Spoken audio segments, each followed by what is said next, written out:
পরমাকে ফাঁদে ফেলে ষড়যন্ত্রে মেতে উঠল রুডি ও প্রফেসর। বিস্তারিত জানতে দেখতে থাকুন বন্ধুরা। অনুরাগের ছোঁয়াতে আমরা সবাই দেখতে পারবো রুডি আগে থেকে একজন ফটোগ্রাফার ঠিক করে রাখে। সুযোগ বুঝে পরমার কাছাকাছি যায় ওই প্রফেসর। ঠিক সেই মুহূর্তে কিছু পিকচার তুলে নেয় যাতে করে পরমার সংসারটা ভালোভাবে ভেঙে দিতে পারে।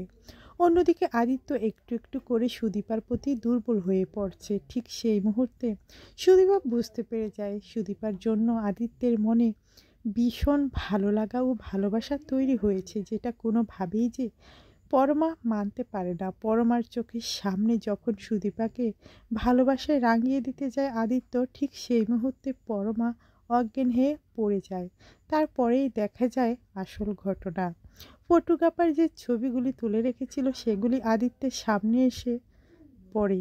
আদিত্য কোনোভাবেই সেগুলি দেখার পর নিজের মাথাকে ঠিক রাখতে পারে না। সুদীপাকে অবিশ্বাস করা শুরু করে দেয়, পরমাকে নিজের আপন ভাবতে শুরু করে। তাই তো পরমাকে একটু একটু করে নিজের কাছে নিয়ে আসে আদিত্য।